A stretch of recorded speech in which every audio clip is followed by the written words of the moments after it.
bus metai, o gal net ir daugiau, kai tas laikas taip greitai bėga, tai iš tikrųjų sunku yra ir suskaičiuoti, nes aš tiesiog jo negaudau. Ir mes susipažinom tiek vat su Simona ir pradėjom bendradarbiaut būtent per tai, kad na, tikslas ir noras rašo, kad kažkas negirdi. Daiva, sakykit, ar girdisi? Aš puikiai girdžiu, tai nežinau, nebent yra asmeniniai kažkokie, ta prasme, trikdžiai, bet matau, kad tikiu, kad kiti irgi girdi. Kaip kitiem dalyviam greitai dar klustelkim, ar jie girdi, kad čia tik tai mudvi nesišnekėtume?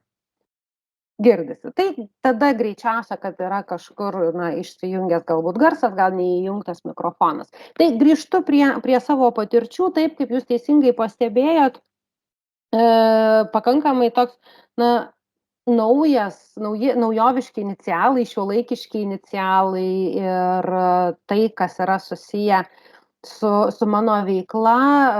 Esu gyvenimo pokyčių kaučerė arba tas kaučingo specialistė, labiau priimtina turbūt yra apie tai. Ir tai atėjo visiškai neatsitiktinai, nes aš tikiu tuo, kad nieko atsitiktinai nebūna. Užaugo mano patirtis ir užaugo mano kompetencijos dirbant daugiau kaip 20 metų dirbant personalo valdymo ir konsultavimo srityje su personalo paieškos ir atrankos visais klausimais, su tuo, kaip organizacijose susidėlioti tvarkingai personalą, kaip tuos žmonės motyvuoti, kaip juos išlaikyti, kaip su jais susikalbėti. Žodžiu, visas mano gyvenimas, profesinis gyvenimas buvo susijęs su žmonėmis ir dėl žmonių.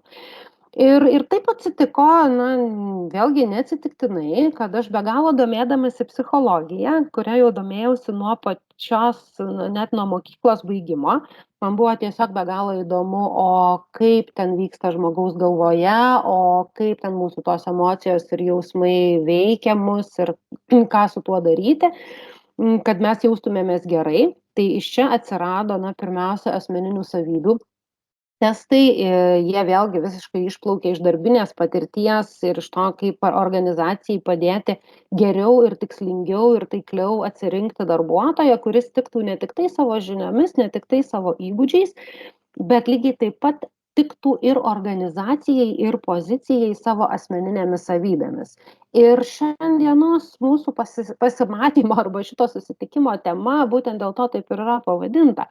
Kad darbas ir asmeninės savybės, o kaip savęs nesudeginti. Tai vat pakankamai nemenkai dėmesio skirsiu būtent šitai daliai, dėl ko yra svarbu tos asmeninės savybės ir dėl ko svarbu, kad dėrėtų mūsų asmeninės savybės ir tai, ką mes darom.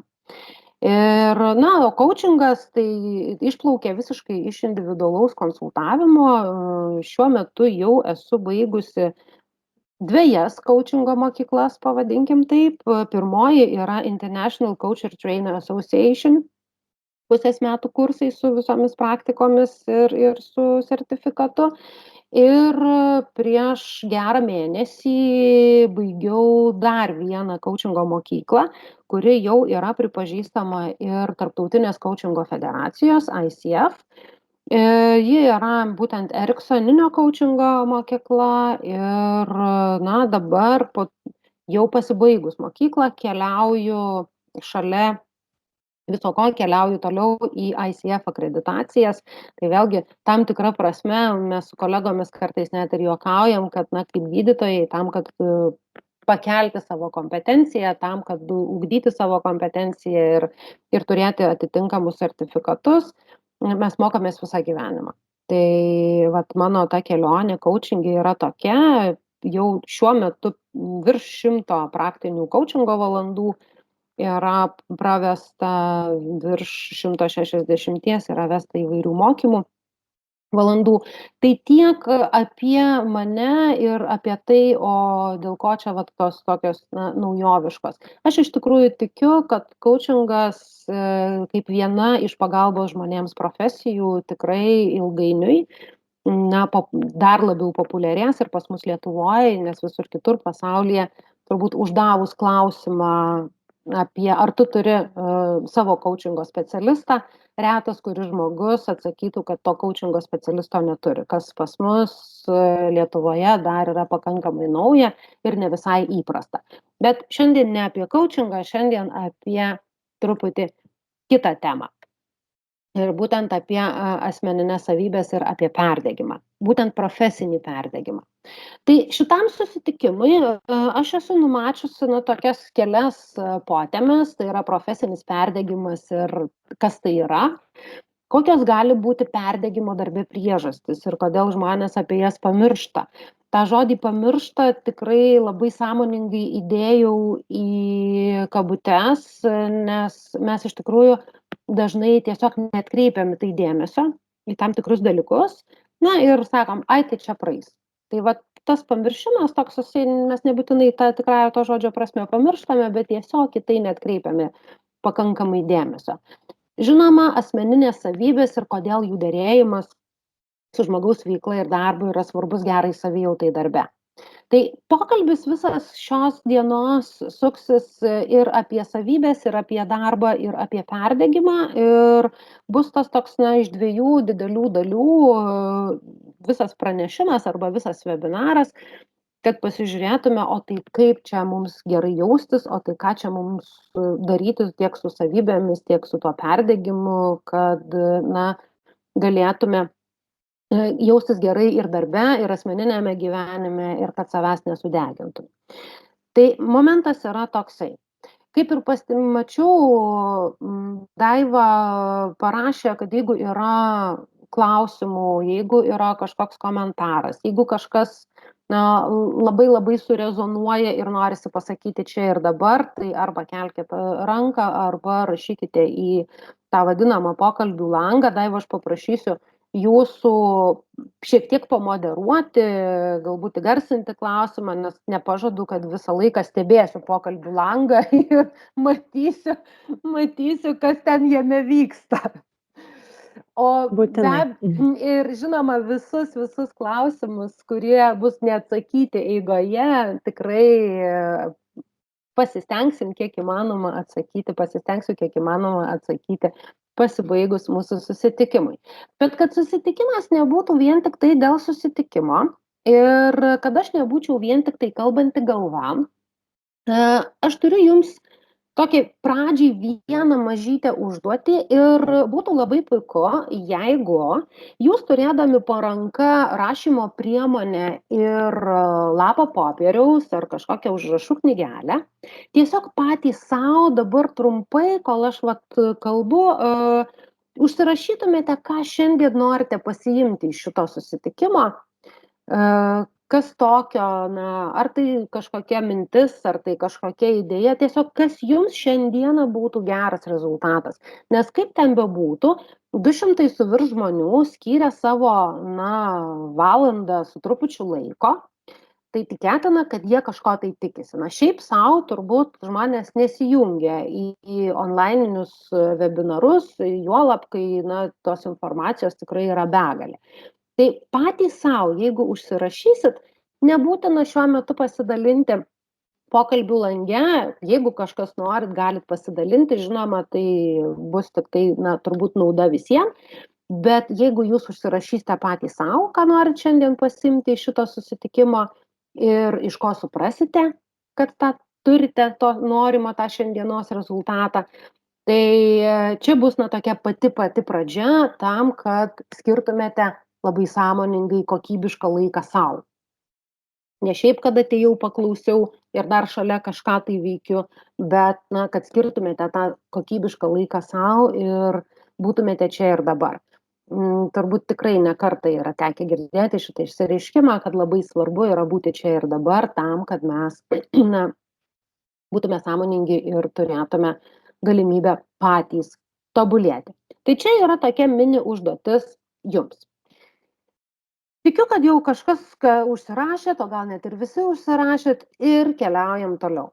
Pirmiausia, tai apie ką noriu pakalbėti, tai noriu pakalbėti iš viso apie perdegimą ir jo supratimą. Turbūt didžiajai daliai Kuomet išgirstate žodį perdegimas, gali kilti labai įvairių asociacijų. Visų pirma, tai o Dieve ir vėl, kiek apie tai galima kalbėti, nes atrodytų, o gal tik man taip atrodo, kad apie šitą temą tikrai kalbam labai daug. Vienas momentas, kitas momentas, tikiu, kad lygiai taip pat yra tekę girdėti arba tekę susidurti su tuo požiūriu perdegi pats kaltas. Tai iš vienos pusės taip, iš kitos pusės sakyčiau, ne visai taip, nes vėlgi tas pats perdegimas, mumyse jis neatsiranda iš niekur. Ir pats tas požiūris, pati ta idėja, ar ne, kad perdegiau, va dabar aš čia perdegiau, irgi jinai neatsitinka iš niekur. Pats pirmasis iš tikrųjų apie perdegimą pradėjo kalbėti Herbertas Freudenbergeris, vokiečių psichologas, ir jis apie tai pradėjo kalbėti dar berods, dabar tiksliai tikrai nepasakysiu metų, bet jis apie tai pradėjo kalbėti dar berods apie 60-uosius, 75-uosius metus. Nesu tikra dėl laikotarpio, nes tikrai nepamenu ir tikrai nepulsiu dabar ieškoti tos konkrečios dienos. Ką jis pastebėjo, pradėjęs nagrinėti šitą temą, jis ją nagrinėjo būtent per sveikatos priežiūros specialistų prizmę ir ką pasižiūrėjo, kad iš tikrųjų žmonės į perdegimą nukeliauja išties ne vien tik tai dėl to, kad jie patys su savimi nesusitvarko ir nesusitvarko su savo darbo krūviais, nesusitvarko su savo emocijomis. Taip, tai yra viena dalis ir, kitaip tariant, tas perdegimo trikampis, tas individualus spaudimas, kuomet mes patys iš savęs reikalaujam daug, jis yra viena. Bet lygiai taip pat perdegimui, ta tikrąja žodžio prasme arba plačiaja žodžio prasme, iš tikrųjų mes turime dar du veiksnius, kurie vienodai svarbiai daro mums įtaką. Tai yra visuomeninis spaudimas arba tas aplinkos spaudimas, kuomet visuomenėje yra tas ištisinis siekimas rezultato, orientacija į rezultatą, netgi yra angliškas terminas, turbūt yra tekę girdėti, kad yra performance first, arba tas efektyvumas veiklos yra visų pirma, o visa kita jau yra po to. Kitas momentas yra organizacinis spaudimas, tai būtent organizacijoje tikrai bendraujant ir su verslo klientais ir šiaip stebint, kas vyksta organizacijose, ką mes ir jūs tikriausiai pastebite tą momentą, kad vėlgi yra susifokusavimas į tą rezultato siekimą, susifokusavimas į tai, kad tu čia negali pavargti, tas visą laiką tas lenktyniavimas, konkuravimas, siekimas rezultatų, siekimas tų vadinamų veiklos vertinimo rodiklių arba angliškai KPIs-ų. Ir visi šitie dalykai, jie susideda į vieną ir žmogus toks tam tikra prasme, net ir tuo atveju, jeigu jisai pats nori daryti pokyčius, jis sulaukia iš aplinkos tam tikro spaudimo, tam tikro požiūrio, iš serijos, tai dėl ko tu čia dabar perdegi, kas čia per perdegimas, ta prasme, nenori nedirbk, tokių norinčių dirbti yra visa begalė ir panašiai ir panašiai. Tai norėjau būtent pasidalinti šitų požiūrių, kad iš tikrųjų nėra vien tik tai žmogus pats asmeniškai, pavadinkim taip, kaltas dėl to, kad jisai perdega. Nes mes esam sociume, žmonės yra socialios būtybės, mes gyvenam aplinkoje, mes gyvenam su kitomis žmogiškomis būtybėmis, mes bendraujame, mes persiimame tam tikrais įsitikinimais, tam tikromis nuostatomis, tam tikrais pasaulio modeliais, kurie galbūt kažkam yra teisingi, mums galbūt jie yra ne tiek teisingi. Ir visa šita aplinka, ji irgi padeda, jeigu taip galima išsireikšti, padeda keliauti į tą perdegimo pusę. Tai nereikėtų savęs labai nubausti, jeigu jūs išgirstate, kad perdegiai, tai pats esi kaltas. Taip, pokyčius daro pats žmogus. bet įtaka pokyčiams ir įtaka keitimuisi ir įtaka požiūrio keitimui gali turėti lygiai taip pat ir visuomenė, lygiai taip pat ir organizacija. Tai visiškai pritariu toms organizacijoms ir labai, bent po truputį smagu girdėti, kad ir visuomeninis požiūris apie emocinę žmogaus sveikatą pradedama kalbėti daugiau ir pradedama kreipti daugiau dėmesio. Taip, gal ne tiek daug, kiek norėtųsi, arba kiek tai galėtų būti praktikoje, mažiau žodžių, daugiau praktikos, bet bent jau po trupučiuką pradedam apie tai kalbėti. Taigi perdegimas arba perdegimo sindromas.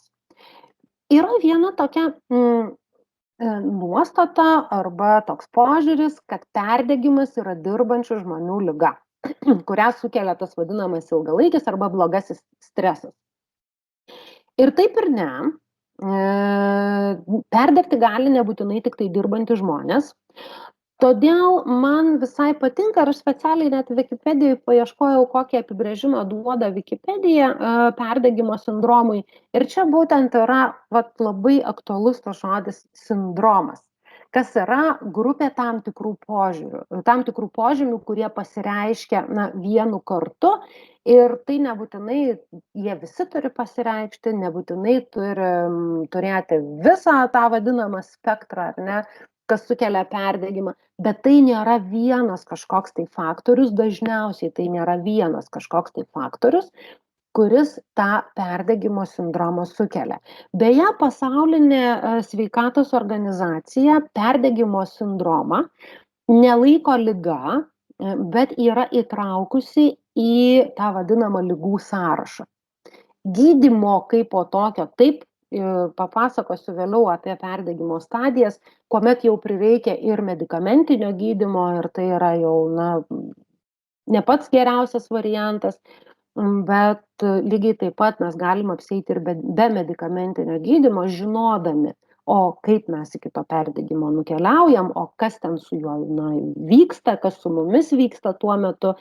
Tai suprasti ir žinoti tuos požymius, kurie yra pasireiškiantys žmogui perdegant, ir netgi išgirdus, kuomet jums kažkas pasako, viskas, perdegiau, nebegaliu, tai žinodami tam tikrą informaciją, jūs galite labai tikslingai užduoti klausimą, o kas buvo tas požymis arba kas buvo tas faktorius, kuris pagrindinis, kuris sukėlė tau tą vadinamą perdegimo sindromą, arba kas tave nuvedė link perdegimo.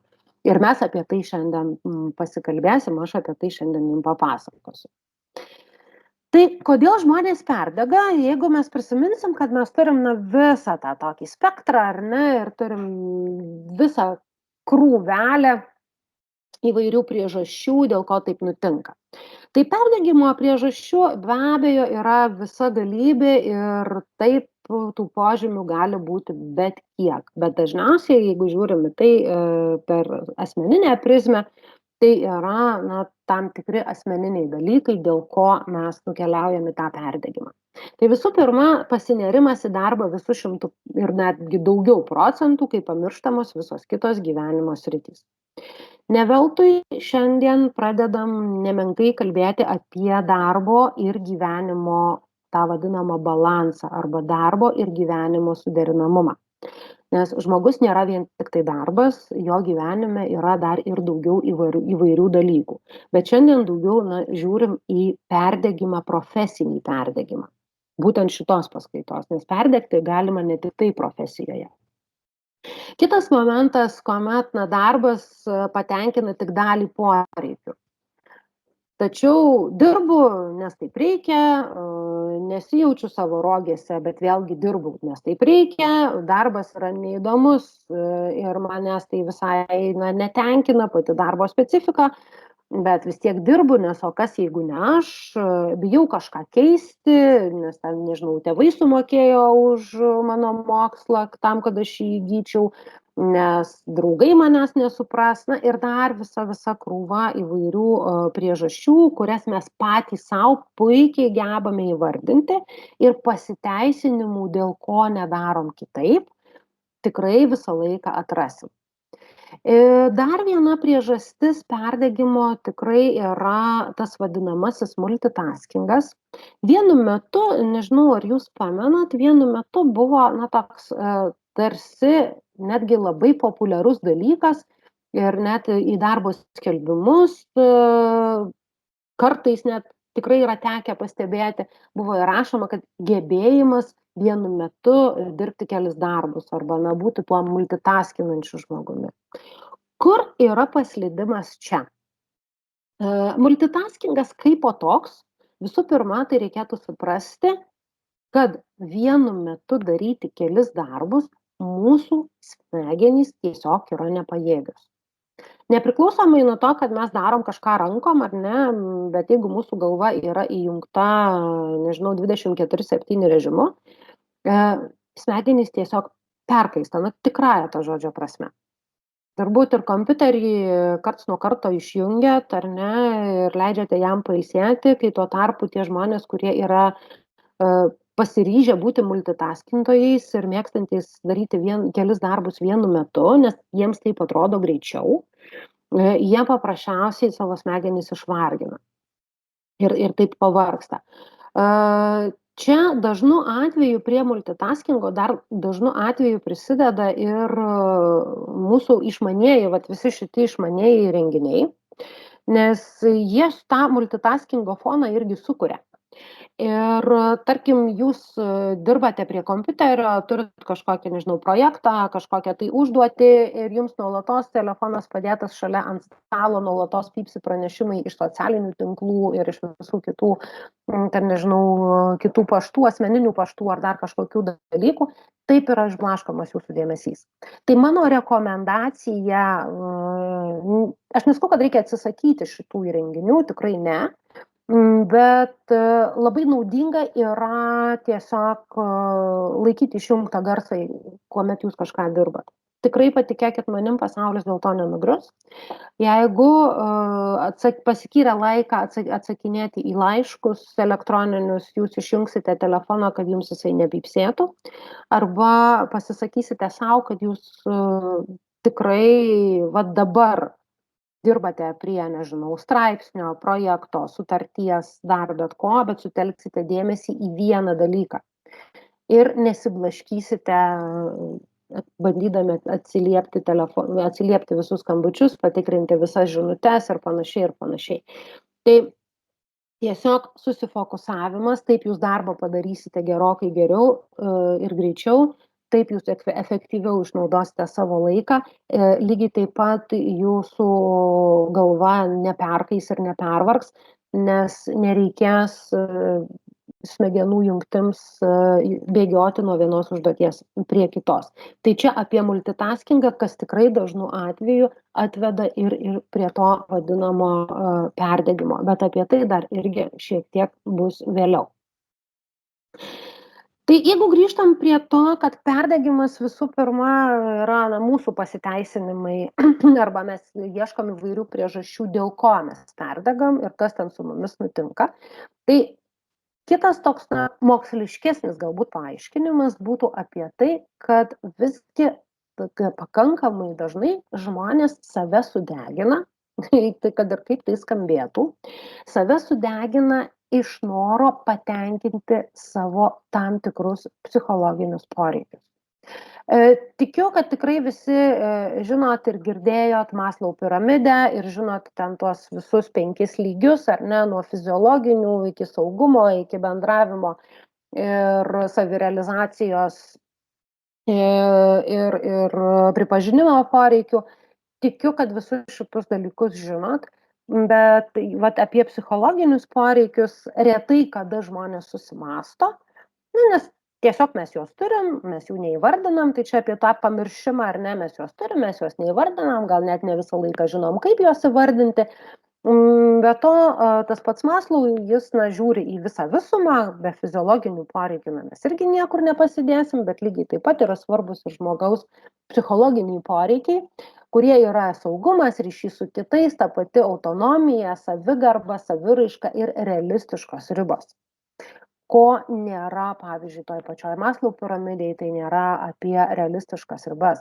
Ribų nusistatymas arba ribų nustatymas kitiems irgi yra be galo svarbi dalis, kuomet mes kalbam apie perdegimo sindromą arba tiksliau apie neperdegimo situacijas. Nes būtent ribos mums padeda išeiti iš perdegimo arba į jį nepapulti.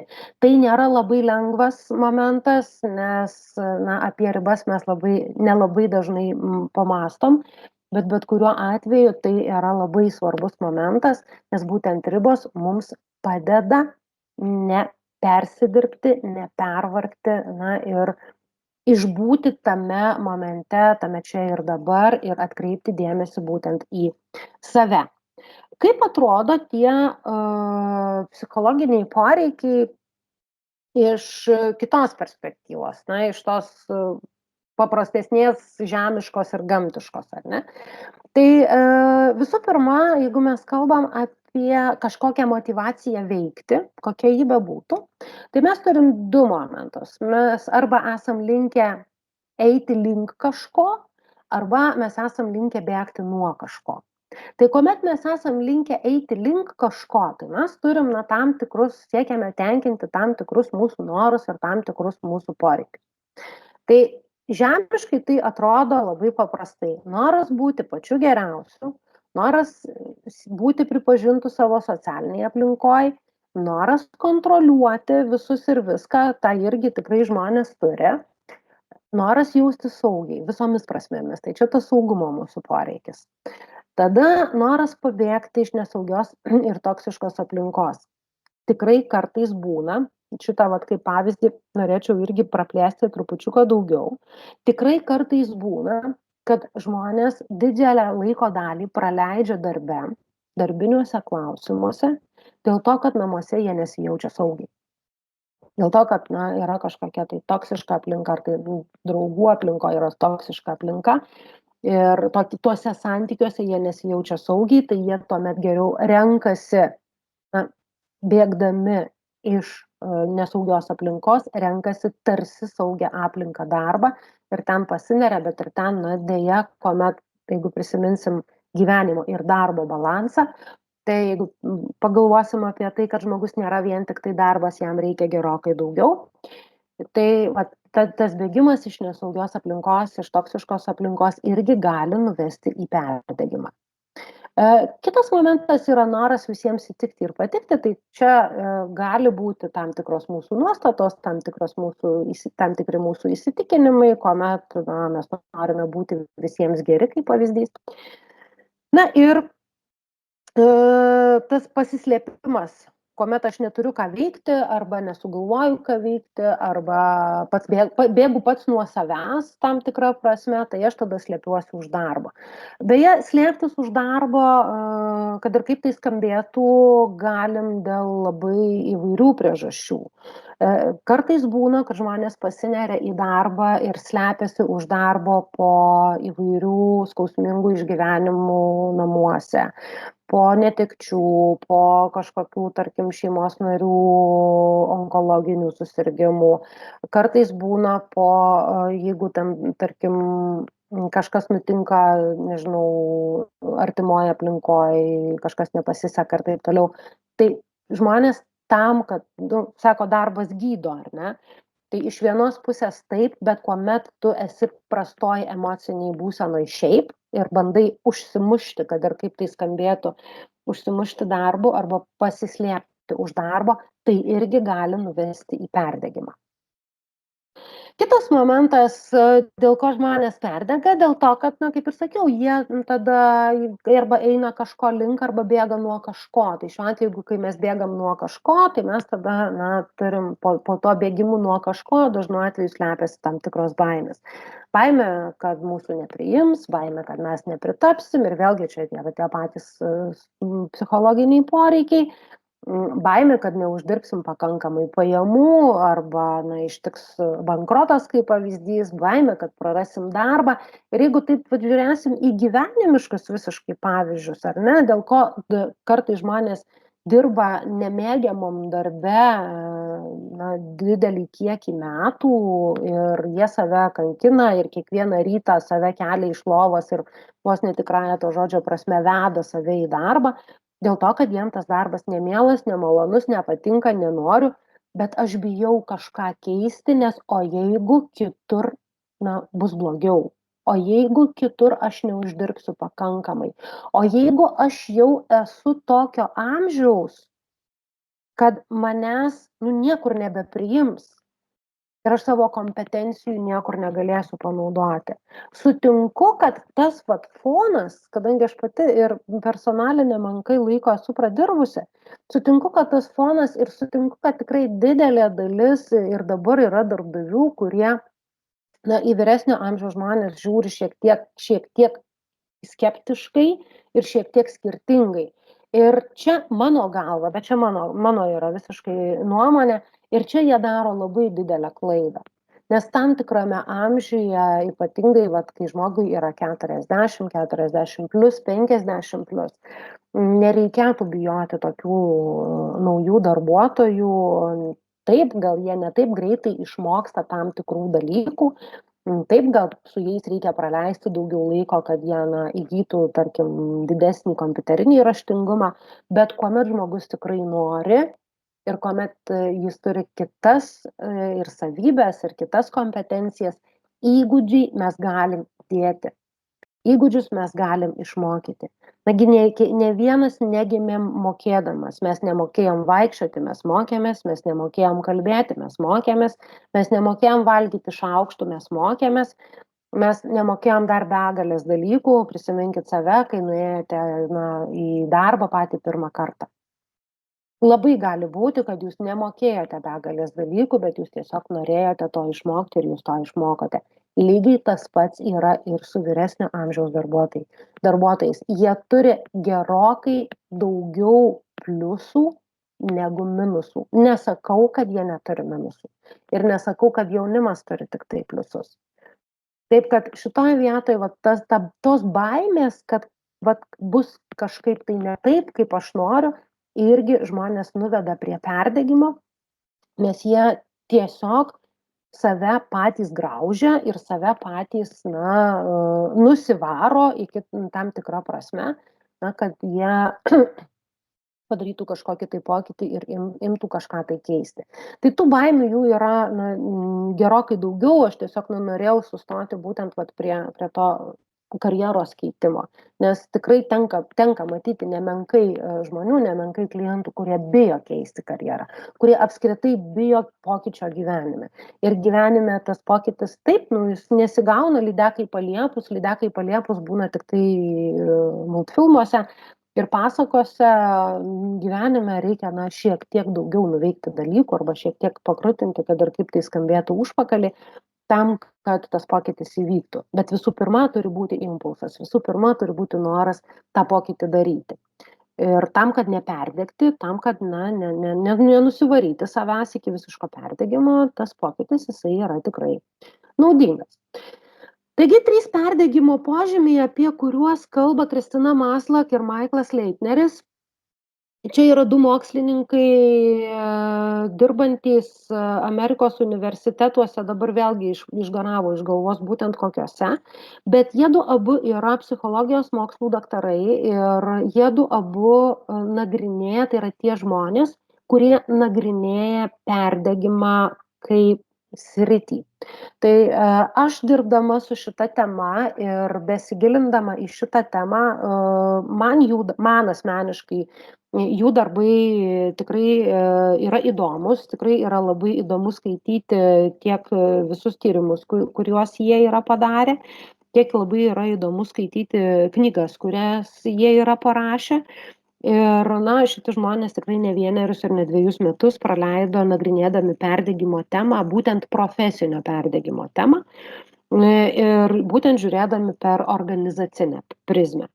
Tai ką sako šitie 2 profesoriai apie perdegimą ir jo 3 požymius?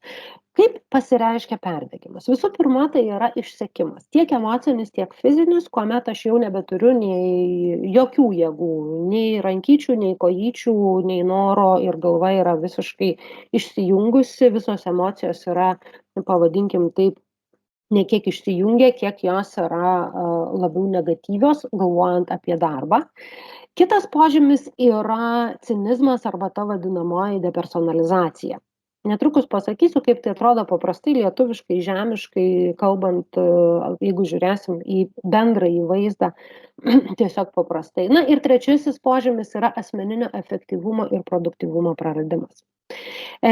Čia yra visi trys perdegimo požymiai, kurie iš tikrųjų perdegimui jau čia yra visiškas perdegimas. Kai pasireiškia visi trys požymiai ir visu stiprumu, vat čia jau tada prireikia ir medikų, čia jau tada prireikia ir vaistų, čia jau tada prireikia ir lašinių, nes perdegimas, kuomet yra jau ta vadinamoji paskutinė stadija, jeigu taip galima išsireikšti, tai tada jau tikrai yra žmogus labai arti depresijos arba netgi gali prasidėti depresija, gali atsirasti ir suicidinių minčių, gali atsirasti na, panikos atakos ir visi tie dalykai, kas yra susiję su tuo pačiu stresu ir su ta pačia nervinė įtampa. Nerimo, stiprus nerimas ir visi šitie dalykai, kas jau yra nebe coachingo specialistų, nebe tokio asmeninio darbo, bet kur jau tikrai reikalingi yra medikai. Man pačiai asmeniškai yra tekę būti ne visose stadijose, aš dėl ko pati pradėjau domėtis stipriai perdegimu, dėl to, kad vieną dieną supratau, kad nesuprantu, kas su manim darosi ir nežinau, kur aš einu ir ką aš darau ir mane viskas erzina. Ir tik tai po to, kai pradėjau gilintis į šitą temą, ir man šitą temą užrodė beje psichoterapeutas, pas kurį lankiausi, nes jau pradėjo šaudyt saugikliai. Ir vis man tiesiog parekomendavo pasidomėti šitą temą. Tai vat, kai aš pradėjau domėtis ir pradėjau skaityti, aš supratau, kad aš buvau, kokioj trečioj arba jau arti ketvirtos tos vadinamos perdegimo stadijos, apie jas aš papasakosiu. Ir kad man jau reikia kažką daryti. Tai kaip atrodo perdegimas ne visiškas, iki lašinių nenuvažiavau, viskas tvarkoj, bet kaip jisai atrodo, aš tikrai esu pajutusi savo kailiu ir dėl to šiandien dienai, tikrai turiu didžiulį norą padėti organizacijoms, padėti žmonėms neperdegti ir padėti žmonėms asmeniškai, kurie nori pakeisti savo situaciją ir nepapulti į šitus spąstus. Tai perdegimo požymiai gyvenimiškai. Jeigu mes kalbam apie emocijas ir apie tą emocinį išsekimą, tai džiaugsmo praradimas, susierzinimas, pyktis, mane viskas erzina, aš ant visų pykstu, aš nesuprantu net dėl ko aš pykstu, kas man ką be pasakytų, man tik tai sukelia sprogimą ir norisi tik tai įsikabinti į gerklę, jeigu taip galima išsireikšti ir panašiai. Tai taip atrodo emocijos, kurios jau indikuoja, kad žmogus gali turėti kažkuriose tai srityse, gali turėti įtampos ir gali būti labai arti to, jau pasileido sniego gniūžtė nuo perdegimo kalno ir jinai tik tai sukasi ir jinai tik tai didėja. Kitas momentas, ta vadinamoji depersonalizacija arba asmeniniai santykiai, kuomet pradeda erzinti klientai, kolegos, namiškiai, draugai, vien tik tai dėl to, kad, pavyzdžiui, pas jūs atėjo klientas ir atrodo paklausė visiškai nekalto klausimo, o jūs jau susierzinot, čia irgi gali būti momentas, jau indikuojantis, kad kažkas yra negerai. Kad reikia atkreipti dėmesį, kur yra, kaip ten liaudis sako, šuo pakastas ir ieškoti problemos, dėl ko mane erzina. Dėl ko mane erzina kolegos, dėl ko aš nebenoriu eiti į darbą.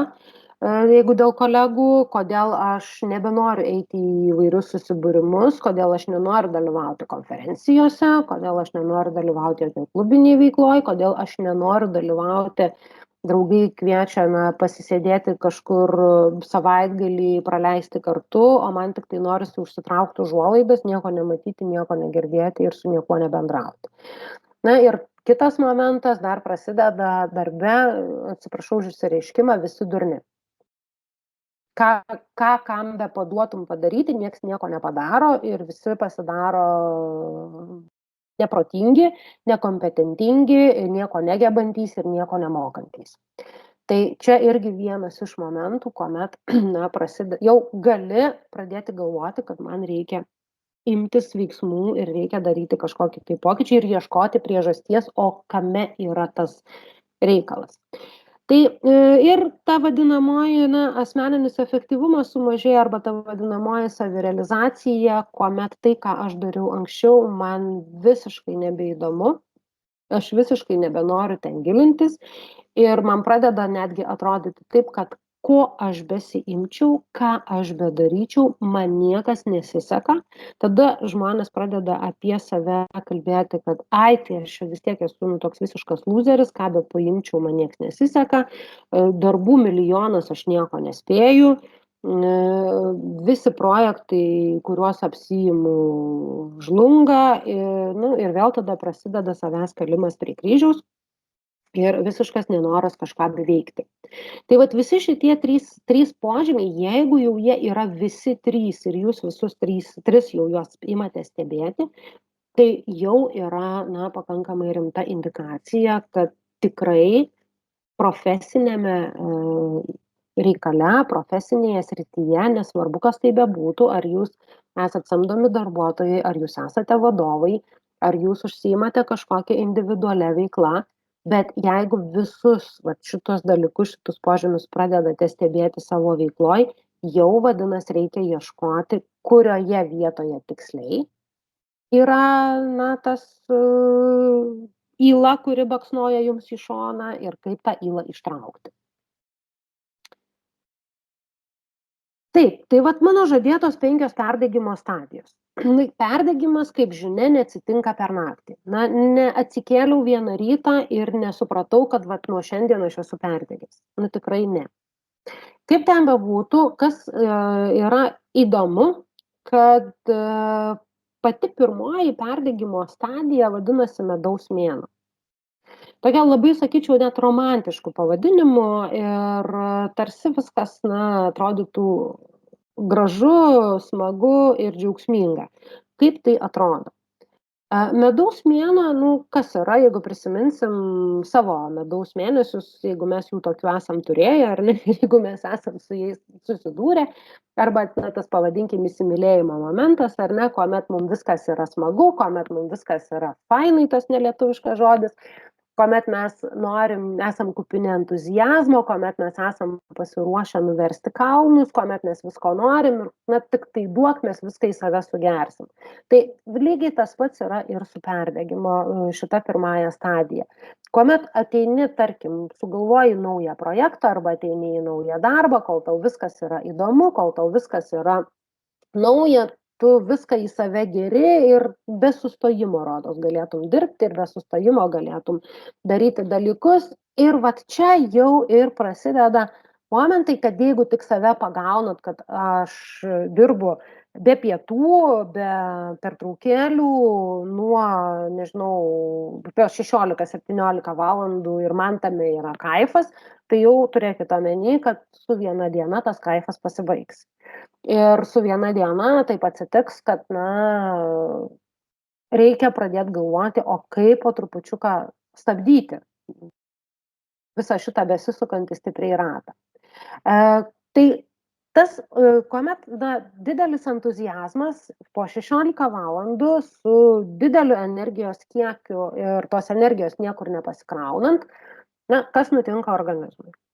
Organizmas po truputėlį, organizmas, įsivaizduokit kaip baterija, ar ne? Baterija pradeda sekti. Ir kuomet baterija pradeda sekti, energijos pradeda trūkti, pradeda imti tam tikras pyktis ir pradeda kilti tam tikras stresas. Pradedat kažko nebespėti. Jau kažkur žiūrėktas dokumentų krūvelė ant stalo pradeda kauptis ir krautis.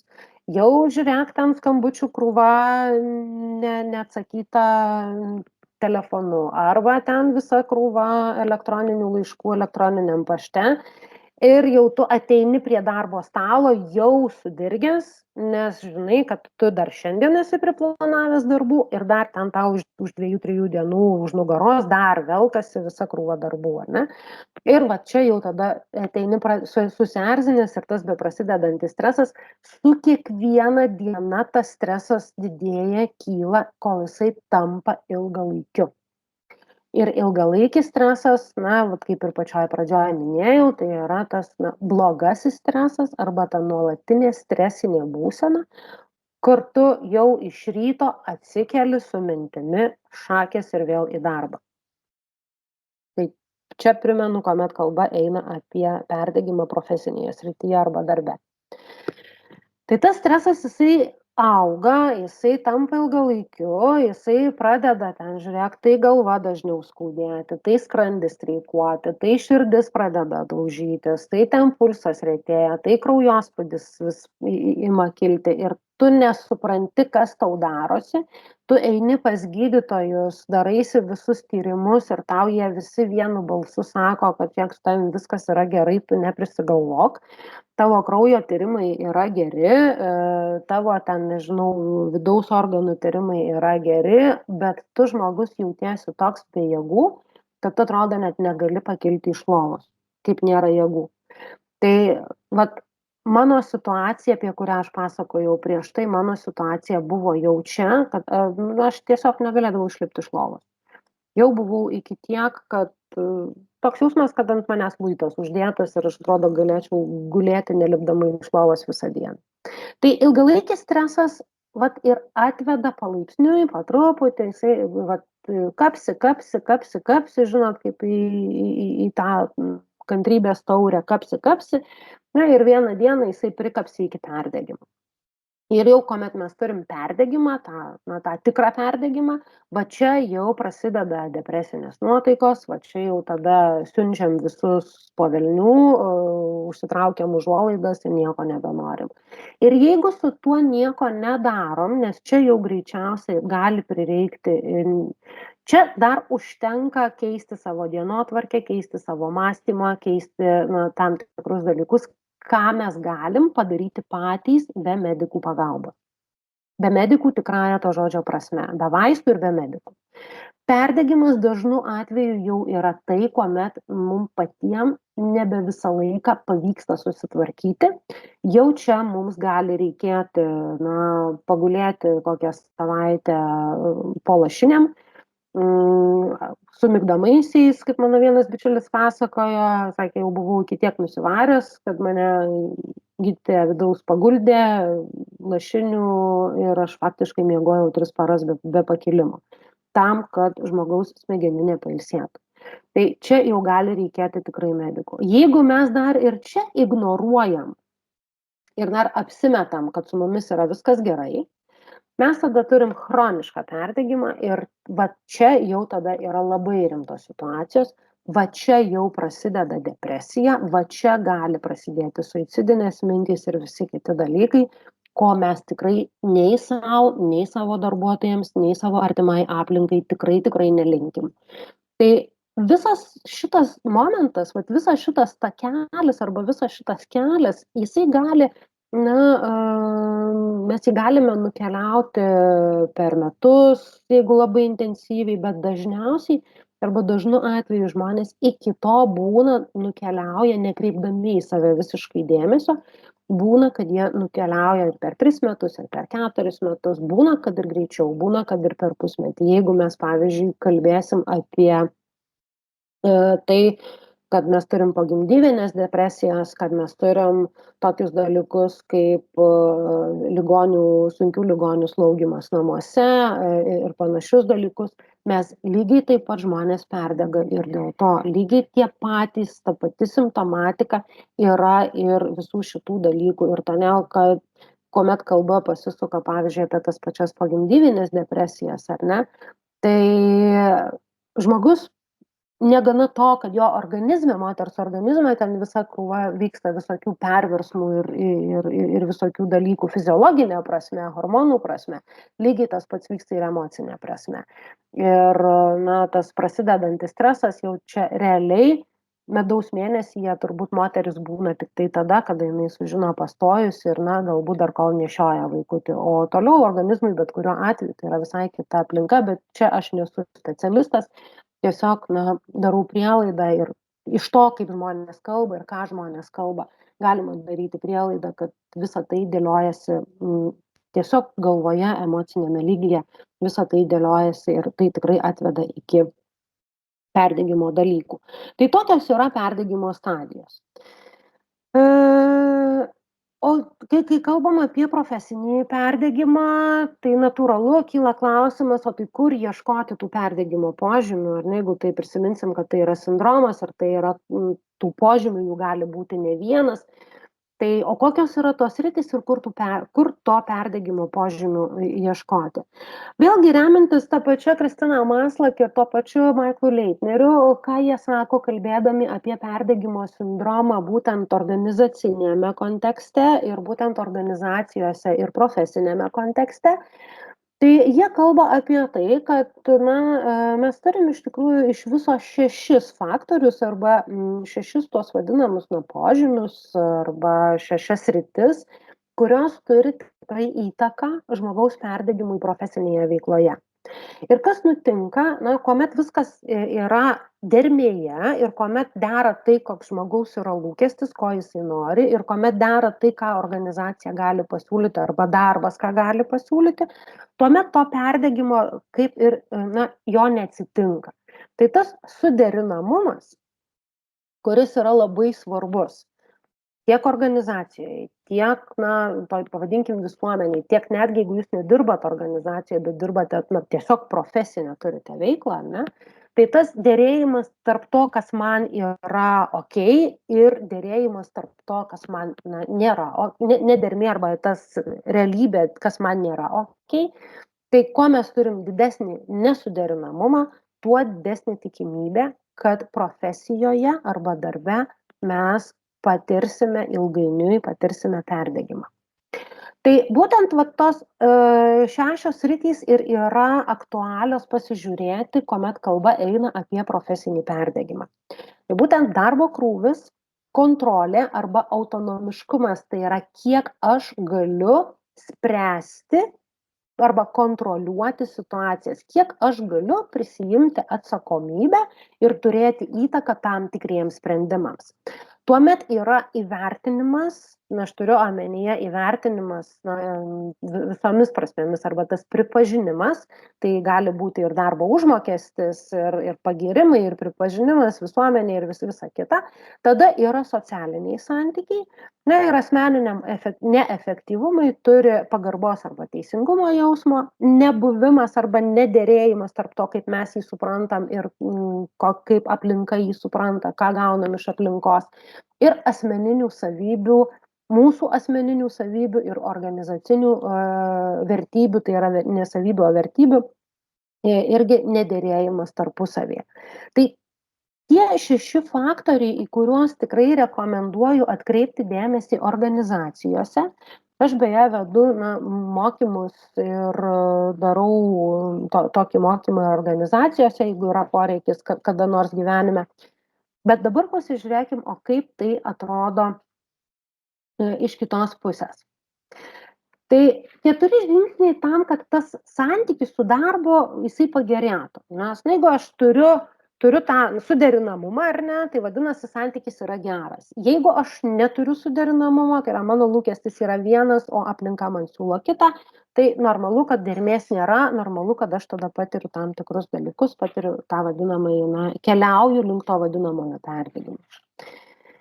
Pirmas variantas arba pirmasis žingsnis, normalu, kad mes turim įsivertinti situaciją ir surasti problemą.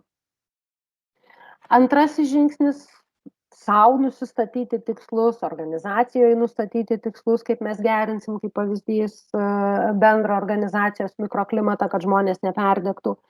Tada yra veiksmai tikslams pasiekti, ką aš tokio darysiu. Ir 4, progreso siekimas. Stebuklo nėra. Pakeisti galim tai, kai žinome, ką galim pakeisti, tai yra situacijos įvertinimas ir problemos radimas. Tada nusimatyti žingsnius, kaip mes tą darysim, imtis tų žingsnių ir vėl apsukti tą vadinamą ratą. Tai nenorėdama siūlyti stebuklo, aš tiesiog turiu jums irgi dar vieną praktinę užduotį, kurią lygiai taip pat prašysiu pasidaryti patiems sau. Čia jūs matote 6 vat tuos pagrindinius perdegimo komponentus, pavadinkim, kurie sukelia perdegimą ir jūs patys dabar sau įsivertinkite kiekvieną iš tų komponentų, įsivertinkite patys sau nuo 1 iki 10. Pavadinkim šitą praktinę užduotį mano santykis su darbu arba mano santykis su profesinė veikla. Ką jums reikia padaryti? Kiekvieną sritį vertinkite nuo 1 iki 10, kur 1 esu visiškai nepatenkintas, 10 esu visiškai patenkintas. Kaip galėtų skambėti jums patiems sau užsiduodamas klausimas? Tai kiek aš esu patenkintas arba patenkinta darbo krūviu? Įsirašykit sau pažymį, pavadinkim taip. Kiek aš esu patenkinta savo autonomiškumu arba galėjimu kontroliuoti tai, ką aš darau. Kiek aš esu patenkinta įvertinimu ir panašiai. Tai šitam darbui, nežinau, minutės, 2, kiek reikia? Manau, kad minutės ar poros minučių tai tikrai užteks, vien tik tam, kad susirašyti tuos balus.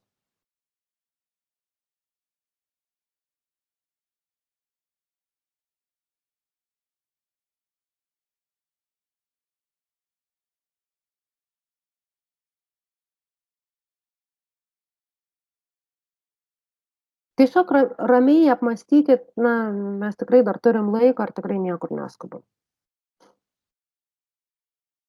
Nes Daiva sakė, leidžia mums turėti laiko.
Gerai, porą minučių praėjo, tai manau, kad tikrai turite sau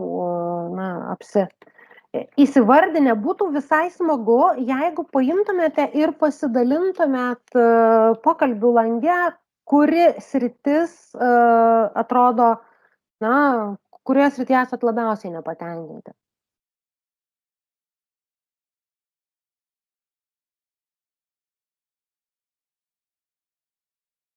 Darbo krūvis, aha. Kas dar? Teisingumo jausmas. Darbo krūvis. Krūvis. Įvertinimas. Krūvis. Krūvis ir įvertinimas. Aha, darbo krūvis. Pagarba.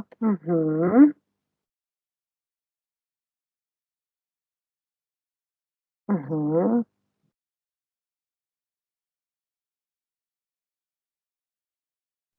Tai žiūrėkit, na, taip didžiąja dalimi, kiek matau, labai daug yra to darbo krūvio. Tai aš taip tikrai, na, mes nesitarėm, jūs galit tą tą paliudyti, kad mes tikrai nesitarėm, bet, aš vėlgi darydama prielaidą, nes, didžiąja dalimi dažniausiai taip ir būna, kad žmonės labiausiai būna nepatenkinti darbo krūviu. Ir tiesiog paėmiau vat kaip pavyzdį, kad tarkim, kad darbo krūvis yra pagrindinė netenkinanti sritis. Taip tikrai gali būti ir daugiau ir jeigu turbūt netgi paimtumėte ir pasižiūrėtumėt, nu vat taip kaip surašėt balus, sakyčiau dabar nuo didžiausio susirašykit iki mažiausio, ar ne? Tai dar būtų dar viena užduotis, kas būtų pats pagrindinis prioritetas ir tada kaip mes galim keisti. Bet keisti visko iš karto normalu, kad nepavyks, ar ne? Tai tiesiog reikia galvoti, o kaip mes galim pakeisti.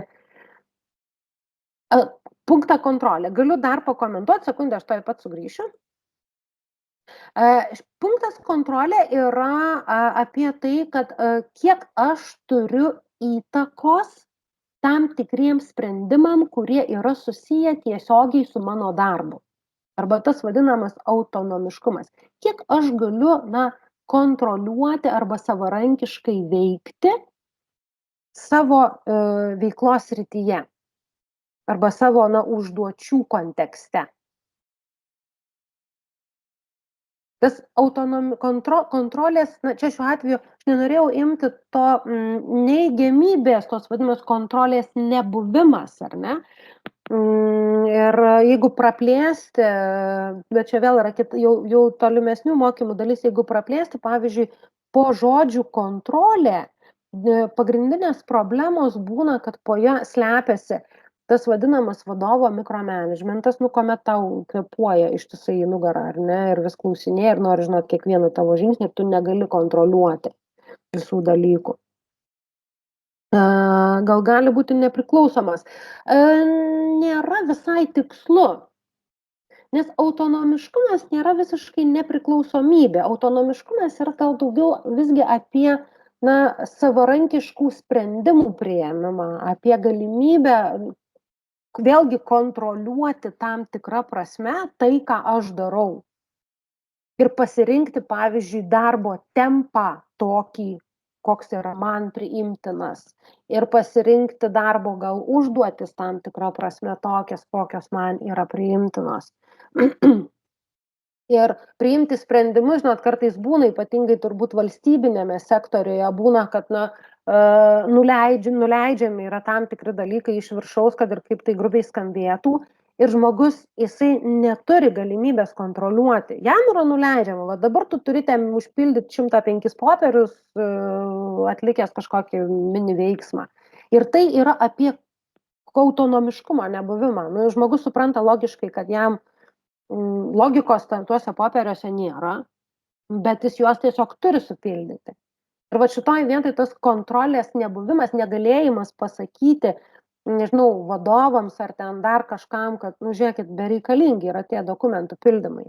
Arba ten bereikalingas yra, nežinau, kokia nors, va dabar mes šiagi turim tų visokių atvejo vadybų, ar ne, ir panašių dalykų, kur yra su logika prasilenkiančių dalykų, bet, na, dirbi valstybiniam sektoriui, tau yra nurodyta iš viršaus, kad tu turi daryti taip ir ne kitaip. Ir žmogus neturi kur dėtis, ir jisai daro. Ir tada arba jam belieka susitaikyti su tuo, užsimerkti ir sakyti, nu gerai, aš pakentėsiu. Arba tada jisai, na, ieško kažkokio kito darbo ir daro kažkokius kitus sprendimus, nes vat būtent šita sritis jį ir, pavadinkim taip, degina iš vidaus. Tai čia yra apie tai. Ir tai nėra, na, tas nepriklausomybė kažkokia arba, na, dar kažkas. Tai grįžtant prie darbo krūvio, kaip, tarkim, pagrindinės tos sekinančios srities, ar ne, arba netenkinančios srities. Kai mes kalbėjom apie tai, kad pirmasis tas punktelis, kurį minėjau, ar ne, yra situacijos įvertinimas ir problemų atradimas. Tai situacija, didelė situacija, bendraja prasme, yra darbo krūvis kaip pagrindinė netenkinantis sritis. Kokiosgi gali būti problemos tame? Galimos problemos. Tai jų gali būti ir daugiau, bet aš tiesiog išrinkau keletą tokių dažniausiai pasitaikančių. Gali būti, kad esu taip žmogus. Kitaip tariant, esu tas žmogus, kuris nori visiems padėti. Ir kas jau ten pas mane beateina, aš visiems pasakau taip. Jurgita, gal tu gali man padėti užpildyti šitą lentelę. Gerai, galiu. Jurgita, gal tu gali va čia pažiūrėti, man čia kažkas nesigauna. Taip, galiu. Jurgita, gal tu gali ten paskambinti kažkam, nes aš ten neturiu telefono numerio. Taip, galiu. Tai va čia yra taip žmonės. Tie, kurie visiems ir viskam ir visada sako taip. Tie tokie, kaip aš vadinu juos, geriečiai.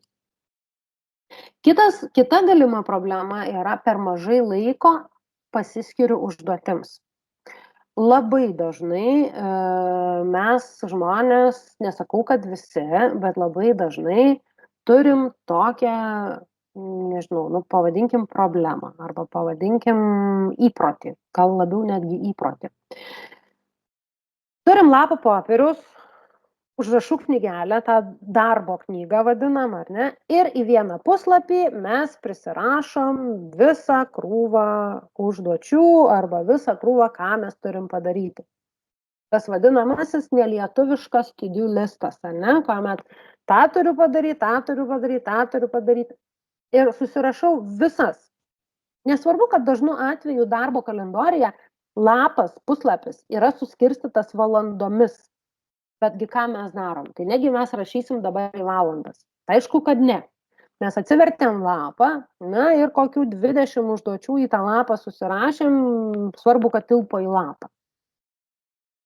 Ir nepamastom apie laiką, kurį skiriam užduotims. Iš čia atsiranda dar ir tas vadinamasis multitaskingas. Kuomet prisirašau krūvą užduočių, tada truputį vieną padarau, tada truputį kitą, tada truputį trečią, tada truputį penktą, finale aš esu visas pavargęs, išsekęs, nė viena užduotis nepadaryta gerai. Tai čia yra standartinis turbūt momentas, kuomet mes tiesiog prisirašom užduočių ir neapgalvojam, o kiek laiko mes galim skirti tai užduočiai. Iš čia tada atsiranda tokie dalykai, kaip, pavyzdžiui, jetau ir vėl nieko nepadariau. Tas nieko yra dažnu atveju sąlyginis, nes jeigu sąraše užduočių yra kokių 20 ir joms visoms reikia kaip minimum po pusę valandos, ar ten po 45 minutės, o gal net ir po valandą, jos visos yra vienoje dienoje, tai jūs man ir dabar parodykit tokią dieną, kuri turėtų daugiau negu, net ne dieną, o parą, kuri turėtų daugiau negu 24 valandas. Aš asmeniškai nežinau. Turint omeny, kad dar darbo laikas apskritai, jisai geriausiai yra, kuomet jisai, tilptų į 8 valandas, nes dar, kaip ir šnekėjom prieš tai, žmogus turi ir daugiau įvairių dalykų savo gyvenime, ne tik tai darbą. Tai čia tas pasiskiriu per mažai laiko užduotims arba prisiimu per daug užduočių vienu metu. Tai šitie du dalykai, negalvoju apie laiką, kiek aš skirsiu laiko užduočiai atlikti ir susirašau visas užduotis į vieną puslapį. Tada nespėju, tada man pradeda kilti nervai, atsiprašau už išsireiškimą, arba panika, tada aš pradedu nervuotis, tada aš turiu pradėti kilnoti tas užduotis į kitą puslapį, tada finale nusprendžiu, kad kažko gal nedarysiu, nes dabar to nereikia ir panašiai ir panašiai. Arba neturiu, dar viena problema, neturiu pakankamai resursų. Kas yra resursai? Resursai yra tas pats laikas, resursai yra žinios, resursai yra mano vidiniai resursai, mano energija. Resursai gali būti kolegos, žmonės, kurie man gali padėti tas užduotis atlikti. Aišku, resursai gali būti ir pinigai, jeigu mes kalbam apie, kaip pavyzdys, pasisamdymą, arba kaip vienas mano bičiulis irgi coachingo specialistas sako, gal galiu nusipirkti savo laiko. Nu, jeigu aš pats laiko nebeturiu, tai o turiu pinigų, tai galbūt aš galiu sau laiko nusipirkti. Ir tokių problemų, na, iš tikrųjų panagrinėjus ir pasižiūrėjus, o iš ko tas darbo krūvis susidaro, mes jų tikrai galim atrasti gerokai daugiau. Bet aš čia tiesiog paėmiau keletą iš tų problemų, kurios, na, dažniausiai yra sutinkamos arba kurios dažniausiai pasitaiko tarp mano klientų. Tai klausimas būtų jums, kur irgi vat visai kviesčiau pasidalinti tas, kas įrašėt, kad darbo krūvis yra pagrindinė sritis, kuri šiuo metu labiausiai netenkina. Kokių problemų gal atpažinot kažką iš čia, kas įvardinta, o gal turit savo kažkokią, kuri jums, na, nežinau, atrodo, kad didžiausia problema yra dėl to, kad darbo krūvis yra per didelis. Tiesiog greitai vieną kitą sakinuką, tam, kad aš žinočiau, kad aš ne viena.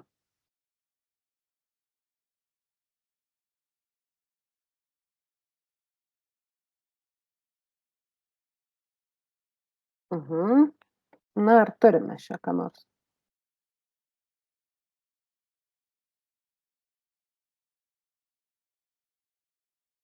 Aha, visų.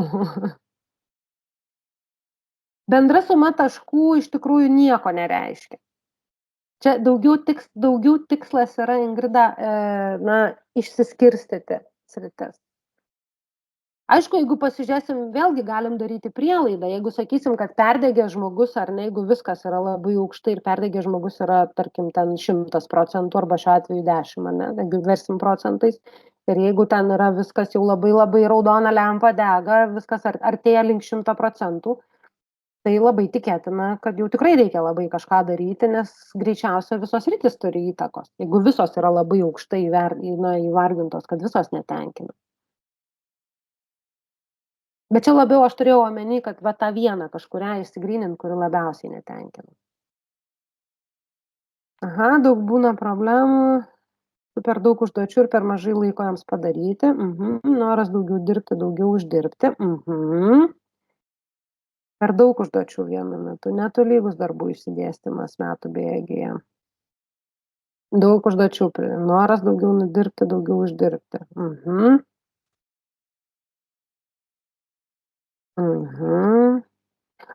Gerai. Ir dar svarbu prioritetų nebuvimas. Atrodo visos užduotys aukšto prioriteto. Tai čia vat irgi tas prisimu per daug užduočių, per mažai laiko, nesusidėlioju prioritetų.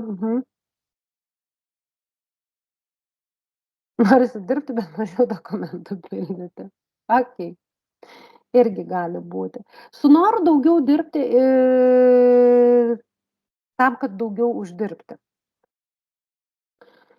Aš tikrai nežinau, ką jūs dirbat ir tikrai parašius pažymį supratau, kad viskas esame darbe netenkina. Tai jeigu parašėt pažymius ir supratot, kad viskas esamame darbe netenkina, tai turbūt čia vieta pamastyti, o kaipgi galėtų būti kitaip ir kas tenkintų. Tai jeigu grįžtant į tą noras daugiau dirbti tam, kad daugiau uždirbti. Va čia man smalsu. Ar tikrai daugiau darbo yra lygu didesnis darbo užmokestis?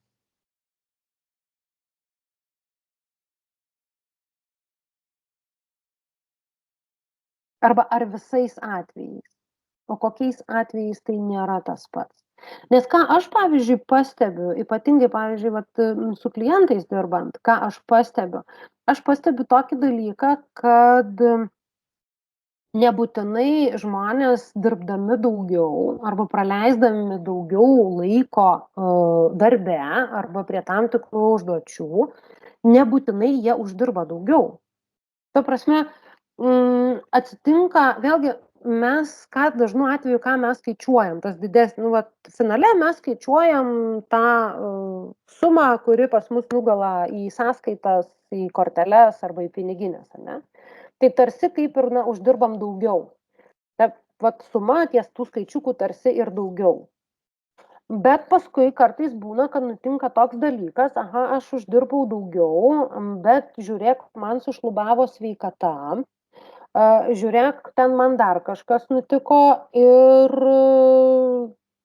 tie pinigai, jie praranda bet kokią prasmę. Ir čia dabar galvoju, kažkas iš rytų filosofų berods yra pasakęs, kad o gal net ir tas pats Dalai Lama yra pasakęs, kad pradžioje žmonės dirba daugiau tam, kad uždirbtų berods sveikatai, laisvalaikiui ar dar ten kažkam. Ne, iš pradžių žmonės aukoja savo sveikatą ir laisvalaikį tam, kad uždirbtų pinigų.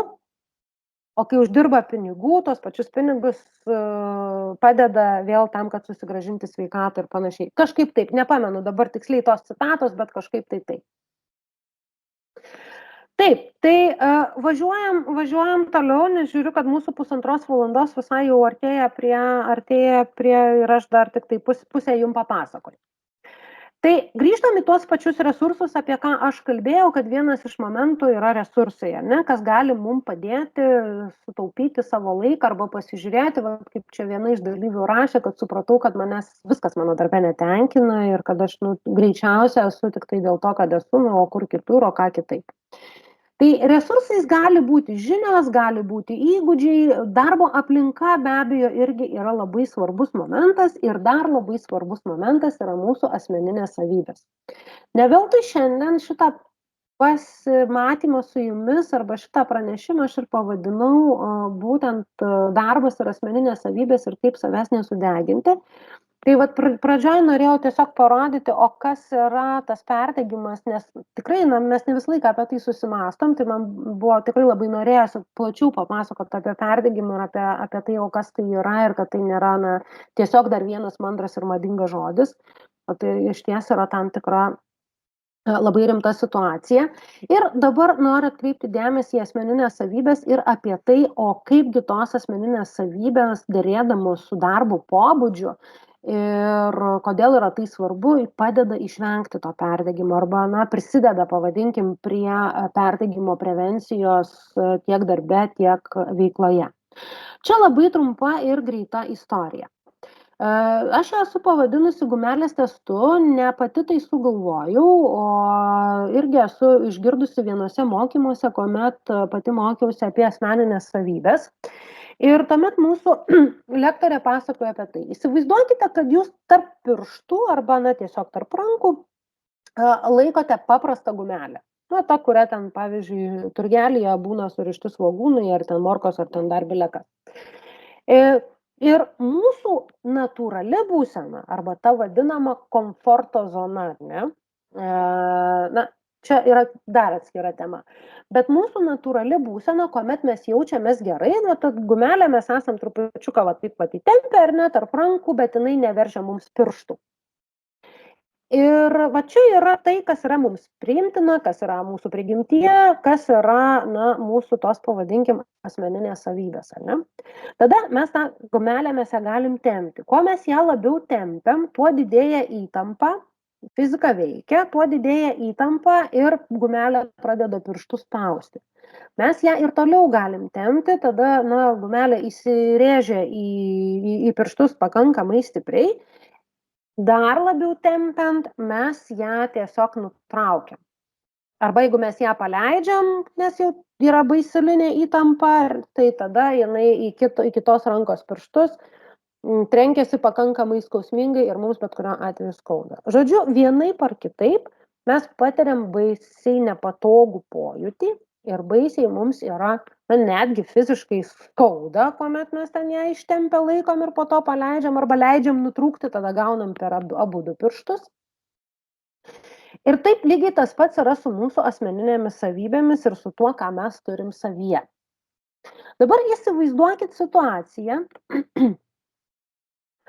kad jūs esate toks žmogus, kuris nelabai mėgstate bendrauti su išorinė aplinka. Arba paprastai kalbant, esate labiau intravertiškas negu ekstravertiškas. Nes turbūt šita savybė, pats paprasčiausias momentas yra tai, kad visiems jinai yra suprantama. Tai dabar įsivaizduokit situaciją, kad jūs esate toks žmogus, kuris yra labiau intravertas negu ekstravertas, jums labiau patinka dirbti ar tai ramioje aplinkoje, ar tai su kompiuteriu, turėti mažiau kontaktų su išorinė aplinka. Taip, jūs gerai jaučiatės bendraudami jums pažįstamoje aplinkoje. Ir čia jūsų darbinėje aplinkoje jūs esate tokioje pozicijoje, kuomet jūs turite nuolatos ir ištisai bendrauti su daug nepažįstamų žmonių. Tai jūsų ta gumelė, būnant intravertišku žmogumi, jinai yra normalioje būsenoje, kuomet jūs galit bendrauti su jums pažįstamais žmonėmis, su savo kolegomis, jums nereikia daug kontaktų su išorinė aplinka, viskas tvarkoje, jūs tame esate gerai. Ir čia jums pakeičia poziciją, jums reikia daug bendrauti su išorinė aplinka. Daryti kokius nors pardavimus, eiti į konferencijas, skaityti pranešimus, dar kažką tokio daryti ten, kur reikia jums labai daug energijos. Karts nuo karto jūs tą galit padaryti. Susikaupėt, dantis sukandat, kaip sakyt, ar ne, ir, įkvepiu, iškvepiu ir galiu tai padaryti. Trupučiuką tą gumelę praplečiu, bet trumpam laikui, paskui aš ją vėl sugrąžinu ir vėl viskas yra tvarkoj. Bet jeigu jūsų darbo specifika arba jūs ne pagal savo, pavadinkim prigimtį, patenkat į tokią aplinką, kur jūs turit kiekvieną dieną lipti per save ir kiekvieną dieną jums reikia daug bendrauti, būnant intravertišku žmogumi, kiekvieną dieną jums reikia daug ir ištisai bendrauti su žmonėmis, užmegzti kontaktą, jį palaikyti, ten daug šnekėti, taip toliau panašiai. Jūs kiekvieną dieną tą gumelę vis tempėt ir vieną dieną jinai jums arba nutrūksta, arba jūs vieną dieną paleidžiat ir nueinat pas vadą ir pasakot, viskas nebegaliu, išeinu iš darbo. Arba gumelė nutrūksta, vienas iš perdegimo požymių, socialiniai kontaktai, jūs išsekina, nebenorit matyti nei kolegų, nei klientų, nei vadovų, iš vis nenorit eiti iš namų vien tik tai dėl to, kad vien tik tai nuo bendravimo su žmonėmis esate pervargęs, persitempęs ir tada jau įsijungia visi kiti faktoriai, kurie lygiai taip pat ima nebetenkinti. Tai ką dabar daryti? Kad to emocinio nuovargio būtų galima kaip galima labiau išvengti. Aišku, labai paprastas momentas, geriau pažinti save ir savybės tam, kad jas tinkamiausiai įdarbinti ir kryptingai panaudoti.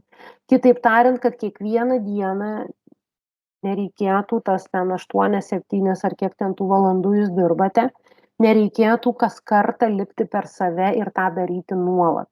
Aš nesakau, kad kartais mes negalim, trupučiuką praplėsti to savo komforto zonos. Man labai nepatinka posakis išeiti iš komforto zonos. Nes, bet čia mano yra požiūris, aš labiau mėgstu praplėsti komforto zoną, kad taip mes ten esam, kur mums patogu, bet mes trupučiuką išmokstam naujų dalykų, trupučiuką mes tą komforto zoną praplečiam ir tą darom labai sąmoningai. Aišku, jeigu jūs norit labai drastiško pokyčio, tai tas, išėjimas galbūt jis irgi yra okei, bet drastiškas pokytis, nepamirškim vieno dalyko, kad drastiškas pokytis kelia organizmui dar didesnį stresą. Ir tai nebūtinai visą laiką yra gerai. Trumpalaikis stresas, duriu į pirštą, organizmui yra stresas, duriu į pirštą ir viskas tvarkoja, irgi nedursiu ištisai. Nes organizmui yra stresas, tai aš pirštą atitrauksiu. Bet jeigu jūs ištisai dursit į tą pirštą, tai finale pasidarysit bejausmis ir visoks koks ir tas stresas jisai vis tiek padarys savo. Tai tam, kad geriau save pažinti ir tam, kad geriau ir kryptingai įdarbinti tas savybės, beje, nėra gerų ir blogų savybių, yra kontekstas, kuriame mes vertinam tas savybės. Ir kontekstas, jisai vienu atveju tam tikra mūsų savybė, kuri mums atrodo, pavadinkim, silpna, ji gali kitu atveju būti kaip tik be galo stipri ir papildyti kažką, ko komandai trūksta. Arba stipri savybė, jinai nebūtinai visuose kontekstuose yra stipri. Jinai gali būti lygiai taip pat ir silpna, kada jos yra tiesiog per daug. Tas pats ekstravertiškumas. Jeigu žmogus dirba, yra ekstravertas, o jo darbo pobūdis ir darbo aplinka reikalauja susikaupimo, reikalauja susitelkimo, reikalauja dėmesingumo, o jisai yra toks pleputis ir jam tam, kad jisai gerai jaustųsi, reikalingas nuolatinis palaikymas kontakto, tai labai normalu, kad jisai, turės iššūkį. Ir tada pasidarys trukdžiu visiems kitiems kolegoms, kurie, nenorės tokio žmogaus turėti pas save komandoje. Kaip suprantu, Daiva įsijungia vaizdą, tai Jurgita turi čiauptis. Tikrai ne, gerbiama Jurgita, viskas labai įdomu ir reikalinga. Tiesiog žiūriu, kad jau po truputį bėga mūsų žmonės. Ir aš suprantu, kad taupom, netaupom, ne taip pasakiau, tiesiog, planuojam savo laiką, ar ne? Tai tikrai matau, dar yra ką šnekėti ir tikrai leidžiam jum ir pabaigti ir visą kitą, bet tiesiog, norim, kad jau į tą pabaigėlę. Į pabaigėlę, jo. Tai aš pagreitintų būdu, tuomet, turėjau dar vieną praktiką, bet aš tos praktikos, tada tiesiog aš ją paliksiu, kam bus įdomu, galės mane susirasti ir apie praktikas pašnekėsim toliau. Tai ačiū labai, Daiva, kad esate mano laikmatis. Aš prisipažinsiu, pradžiai sakiau, bijau, kad per greit nesusakyčiau, tai dabar per ilgai šneku pasirodo. Arba tiksliau temos gal labai plačios, kas irgi gali būti. Viskas gerai. Tai žodžiu, pažinti save tam, kad kryptingai galėtume įsidarbinti ir galėtume kryptingai panaudoti savo turimas savybės. Tai tam iš tikrųjų Ray Dalio savo knygoje sako, kad mes kiekvienas turim savo kodą ir kuo labiau mes tą kodą žinom, tuo yra geriau. Tai praktika, apie kurią aš šnekėjau, aš apie ją labai daug nesiplėsiu. Aš ką noriu jums pasiūlyti labai greitai, kad mes, kaip galima greičiau užspaustume, tai yra Jungo tipologija. Esu tikra, kad jūs apie tai esate girdėję ir gal net esate darę kokį nors, savišvietai, gerai pasiūlysiu, kokį nors testą apie tai. Tai tipologiją tikrai galite pasigilinti ir atrasti, tikrai yra aprašymų. Beje, pavyzdžiui, jeigu norisi save geriau pažinti, tai tam, kad nedaryti iš tos praktinės užduoties, labai rekomenduoju, yra keletą knygų būtent apie žmonių tipažus, apie tai, kaip su jais bendrauti ir apie tai, kaip save geriau pažinti. Knygos vadinasi Aplink mane vieni idiotai. Arba kaip dirbti su psichopatu berods. Dabar tiksliai nepamenu. Tai yra tos knygos, kurios daugiau apie pačias tipologijas. Tai praktinė užduotis yra tokia, jeigu dar kažkam labai smalsu, tai labai greitai 3 minutės mes ją pasidarom ir jūs turite savo kodą pagal Jungą. Tai nėra testas, iš karto sakau, tai daugiau yra labai greitas įsivardinimas. Ar darom? Ką mes čia turim 990 žmonių? Tai gal galim pabandyti, tiesiog greituoju būdu padarom, taip kaip jau reikia, kad priklausytų, kad užbaigta viskas būtų taip, kaip jūs numačiusi.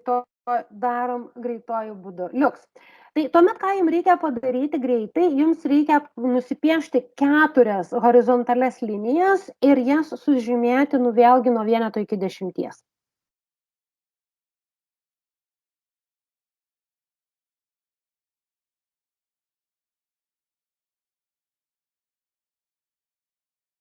Kai jūs turit 4 linijas, aš dabar skaitysiu 4 situacijas. Kiekvieną situaciją jums reikia įsivertinti nuo 1 iki 10. 1 situacija visiškai ne apie mane, 10 situacija visiškai apie mane. Taigi, pirmoji situacija. Kol kas nesukit galvos, tik tai pasižymėkit varnelę ar brūkšniuku skaičiuką, kuris atitinka jumis. Pirmoji situacija. Būdamas arba būdama tarp žmonių, aš jaučiuosi puikiai. Bendravimas mane tarsi pakrauna, man visiškai lengvai sekasi susipažinti su naujais žmonėmis ir su jau pažįstamais žmonėmis aš bendrauju labai lengvai. Atrodo, galėčiau bendrauti be sustojimo.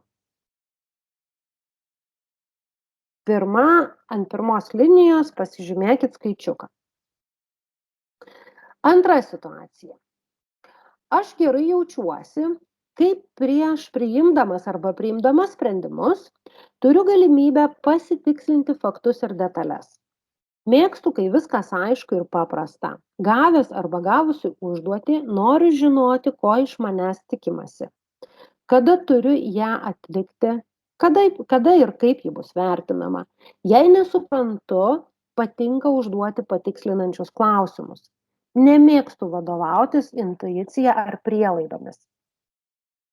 Ant antros linijos vėlgi pasižymėkit labiausiai jūs atitinkantį skaičiuką. Labai rekomenduoju vengti penketų. Trečia situacija. Man sprendimuose svarbiausia, kad visi būtų patenkinti ir laimingi. Priimdamas arba priimdamas sprendimus, mėgstu savęs paklausti, o kaip aš jausčiausi ir kas svarbu man. Nesmagu matyti, kai kiti dėl mano arba kitų priimtų sprendimų, pasakytų žodžių ar susikloščiusių situacijų jaučiasi negerai. Pavyzdžiui, įskaudinti, nusivylę ar liūdni. Kokį balą savo rašote šitoje juostoje trečioje situacijoje? Na ir ketvirtas. Aš gerai jaučiuosi, kai galiu lankščiai prisitaikyti prie situacijos.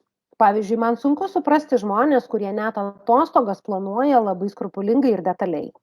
Man patinka žinoti, kur vykstu ir kur apsistosiu. Visą kitą palieku nuotykiai. Sakyčiau, esu atviras arba atvira galimybėms ir spontaniškumui.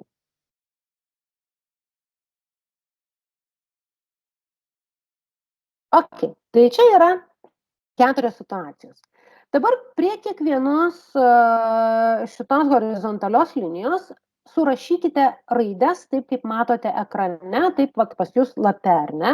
Kairėje pusėje I, dešinėje E, kairėje N, dešinėje S, kairėje T, dešinėje F ir kairėje J, dešinėje P. Jūsų kodas yra 4 raidės. Kaip gali nesimatyti, jeigu aš matau? Viskas matosi, viskas tvarkoj.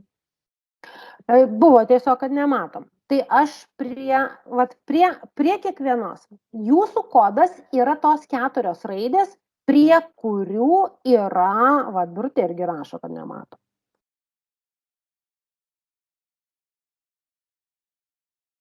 O dabar? Tikrai matom, nežinau, viskas gerai. Liuksai, aš nieko nedariau, nieko papildomai Tai, žodžiu, tas, kas nemato, nežinau, kuo padėti, tiem, kas mato, sakau, ką padaryti su kodu. Tai kodas yra ten, kur yra jūsų didieji skaičiai. Pavyzdžiui, jeigu jūs savo pirmoje juostoje pasirašėt 8, tai jūsų kodas bus E.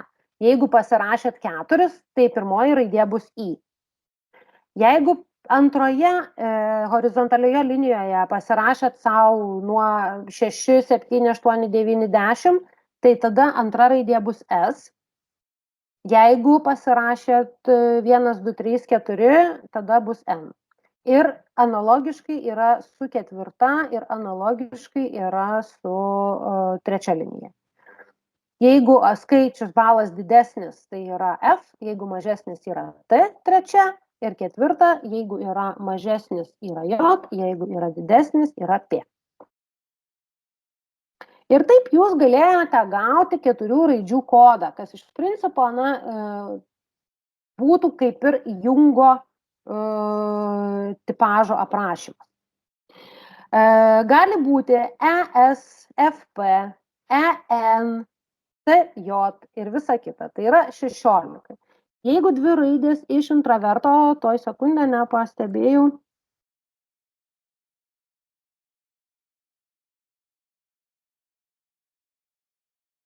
Ta prasme, ta pačioj.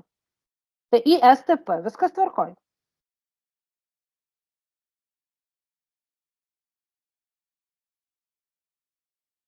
Nu va. Tai čia yra jūsų kodukai. Negali būti 2 raidės iš intraverto ir 2 iš ekstraverto. Viena raidė turi būt 4.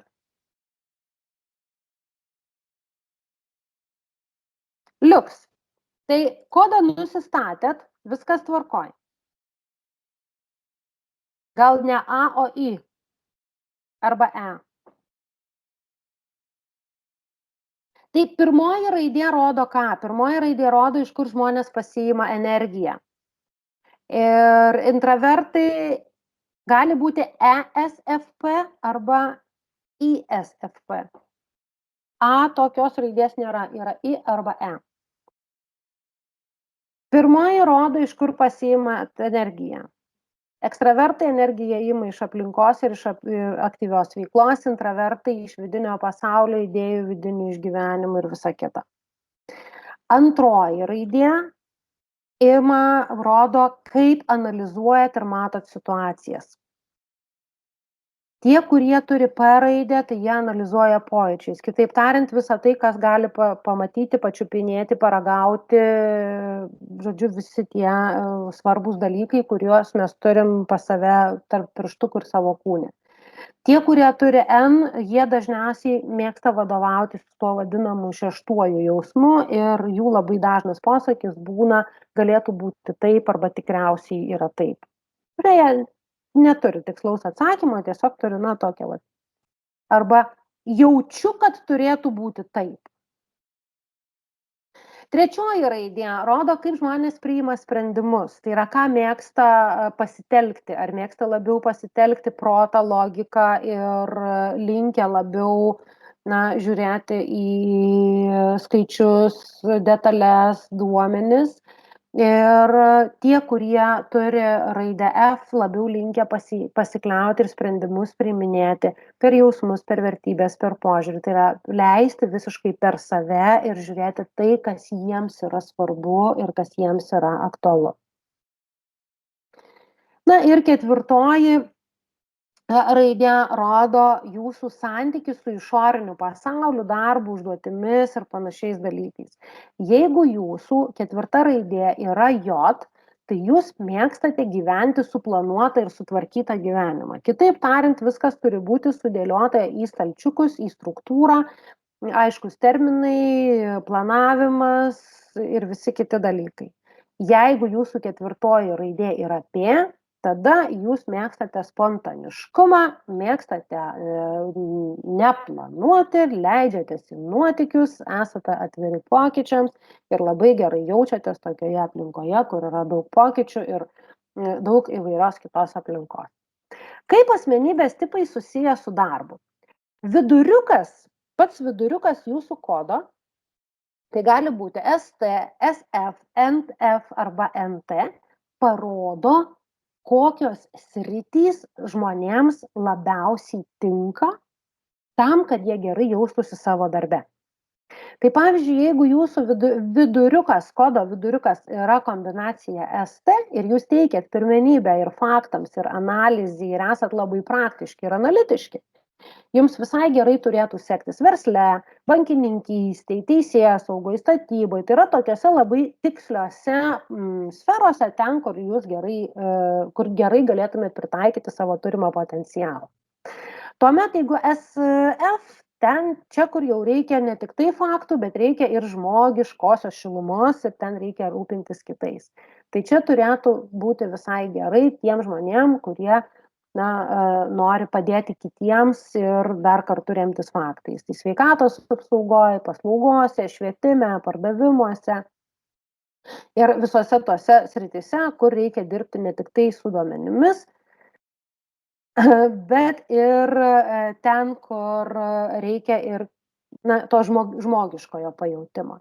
NF Čia žmonės yra tokie su puikiom įžvalgom, labai entuziastingi, jie jaučiasi labai gerai ten, kur reikia irgi dirbti su žmonėmis ir ten, kur reikia žiūrėti labai toli į ateitį, planuoti, dėlioti, strateguoti, jiem patinka būti tais vizionieriais, pavadinkim. Tai čia vėlgi gali būti sveikatos apsauga, švietimas, tyrimai, menai kaip pavyzdys. Na ir NT tai yra žmonės irgi, kurie ieško galimybių ir jiems svarbios įvairios teorinės koncepcijos, bet mėgsta lygiai taip pat logiką ir sprendimai paremti logiką. Tai čia gali būti tas pats valdymas, vėlgi tas pats verslas, įvairios technologijos, inžinerija ir panašiai. Tai čia tos sritys, kurios geriausiai atitinka žmogaus tipažą. Tai tarkim, jeigu mes kalbam apie darbo krūvį, tai kur yra pagrindinė problema, tai toks žmogus ir sako, kad problema yra esu taip žmogus. Tai greičiausiai jisai savo kodė turi NF kombinaciją. Yra tas, kuris, labai jau žmogiškas ir labai susitelkęs. Mažai laiko užduotims, daug užduočių greičiausia turi P, nes jam sunku planuoti ir jis apskritai nėra planuojantis žmogus. Tai čia reikia mokytis laiko planavimo. Neturiu pakankamai resursų, tai greičiausiai irgi turi NF kombinaciją, kur turi tik tai intuiciją, turi jausmus ir kartais būna sunku įsivertinti visus turimus resursus tam, kad galėtų šito išvengti. Tai geriau pažindami save, aiškiai mokėsit išnaudoti ir kryptingai išnaudoti savo savybės, galėsit aiškiau suprasti, kodėl vieni darbai išsunkia, kiti pakrauna. Ieškoti kitose tų pačių savybių, paprasčiau visiems yra bendrauti, tada, kaip sako, su panašiais bendrauti yra lengviau, bet kartais reikia įsileisti ir mažiau panašius į save tam, kad galėtų padengti jūsų tas savybės, kurių, jūs ne tai, kad turite, bet kurias nelabai norit, kad jas ten labai išnaudoti, ar ne?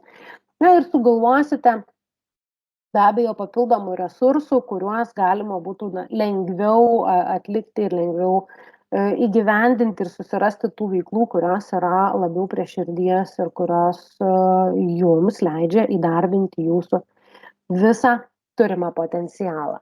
Ir visiškai pabaigai kviečiu žvilgtelti į patį pirmą jūsų užrašą šios dienos mūsų susitikimo ir pasižiūrėti, o kągi užsirašėt susitikimo pradžioje. Kiek esate patenkinti šios dienos rezultatu? Pačioj pradžioj mes rašėm, tiksliau, jūs rašėt tai, ką norėtumėt išsinešti. Dabar kviečiu žvilgtelti ir pasižiūrėti, ar gavote tai, ką užsisakėt, ar gavote tai, ką norėjot. Tai dėkui jums už dėmesį ir jeigu turit klausimų, tai mielai į juos atsakysiu.